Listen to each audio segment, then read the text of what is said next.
Tupolev Tu-22M, medium-range bomber, Russia. The Tu-22M, Western reporting name Backfire, was a successor for the earlier Tu-22 design, incorporating variable geometry outer wing panels. Even though it is designated as improved version of the Tu-22, the Tu-22M is a completely different aircraft and has little common with the original Tu-22.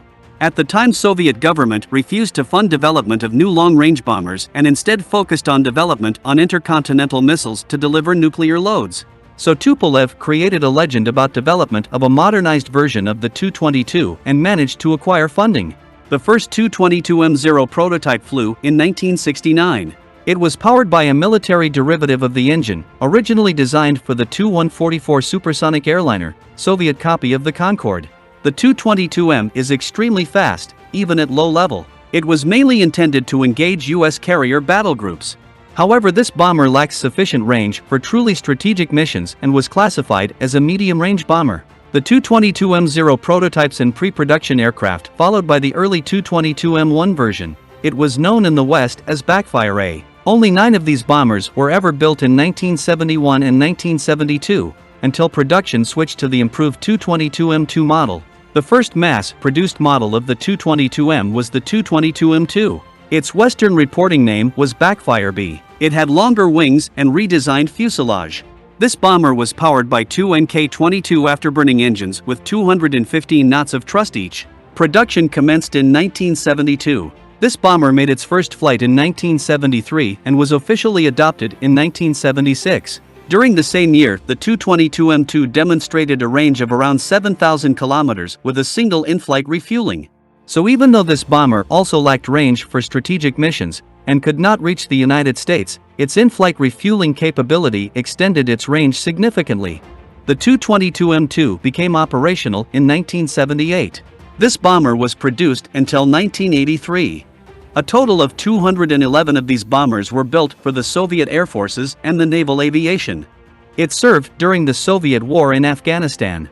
This bomber was normally armed with a single Kh-22 nuclear-tipped standoff missile and was intended to engage U.S. carrier battle groups. The Tu-22M2 was plagued with various problems. Some of the problems were caused by the design of the aircraft. Tupolev tried to create a bomber that would have a broadly similar appearance to that of the Tu-22, hence a design with a low wing was selected. However, high wing design is more optimal for aircraft with variable wing geometry. One of the versions is that the Tu-22M deliberately had a non-optimal design for political reasons just to resemble the Tu-22 and to acquire funding for the development. Wings were relatively small and were overloaded. The fuselage also had some design problems. The aircraft had short service life. Still, though, Soviets actively used these bombers despite various problems. The ultimate bomber/missile carrying variant was the Tu-22M3, Western reporting name Backfire C. It made its first flight in 1977 and its production commenced in 1978. The M3 model featured strengthened wings, raked rectangular intakes serving more powerful Nk-25 engines. It also had a greatly increased weapons load. This bomber could carry up to 3 Kh-22 missiles. Initial production aircraft, or interim aircraft, used a number of readily available components of the Tu-22M2, such as wigs and avionics. The Tu-22M3, in its real form, was adopted only in 1989. It was produced until 1993. A total 268 of these aircraft were built. The Tu-22M3 remains numerically the most important bomber in the Russian Air Force's long-range air army inventory, and serves with 7 regiments. One of these regiments also operates Tu-22M2S. The Naval Aviation Forces had about 80 Tu-22MS, mostly M3 models, split equally between divisions subordinated to the Northern and Pacific fleets. The Naval Aviation Forces also had 12 minutes and 3 seconds converted as Tu-22 Mr. reconnaissance aircraft, and reportedly also operates limited numbers of recce-configured Tu-22M2RS. In 2011, all Naval Aviation's Tu-22M3 were transferred to the Russian Air Force.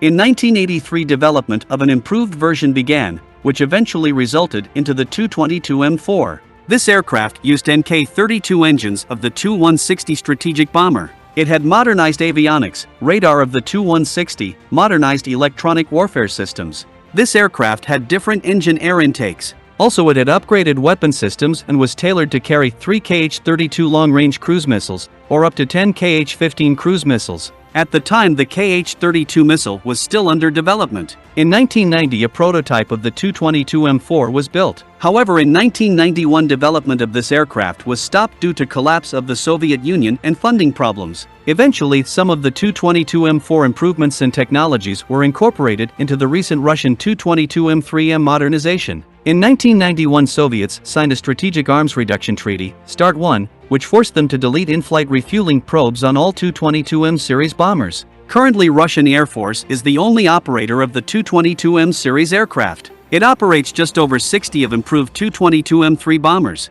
though their serviceability rate is around 50% or even lower. It is planned that 30 of these warplanes will be upgraded to a new Tu-22M3M standard until 2020. Still, though, the Tu-22M remains a formidable bomber. In 2008 it saw action in Georgia, and since 2015 it was occasionally used in Syria. In 2022 it was used to strike targets in Ukraine. Because of delays in the development of the Sukhoi T-60, the intended replacement of the Tu-22M3, it has been decided to embark on a major upgrade of the Tu-22M3 fleet. It was planned that most operational Tu-22M3 bombers of both the Air Force and Naval Aviation will be upgraded to new Tu-22M3M standard.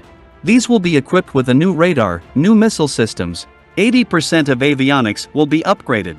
This will give an automatic terrain following capability. This upgraded version is capable of carrying new precision strike missiles, such as new Kh-32 long-range cruise missile. Also, in-flight refueling probes will be retrofitted. The first Tu-22M3M was rolled out and made its first flight in 2018. Russian MOD ordered upgrade of 30 airframes. The second upgraded Tu-22M3M bomber made its first flight in 2020. Upgrade of the dwindling Tu-22M3 fleet is also a good indication that the future Sukhoi T-60 bomber, or other replacement for this medium-range bomber, will not be available within the next 10 years. Russia was also trialing small numbers of redundant Tu-22M3 airframes converted as Tu-22MP prototypes of a planned electronic warfare/escort jammer variant. The sole non-Russian operator of the backfire was Ukraine.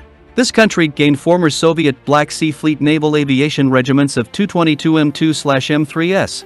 Around 50 to 60 Ukrainian bombers equipped 3 Air Force heavy bomber regiments. However, these bombers were gradually retired from the Ukrainian service. All surviving Ukrainian Tu-22M3 bombers were retired by 2003 and were scrapped in 2006.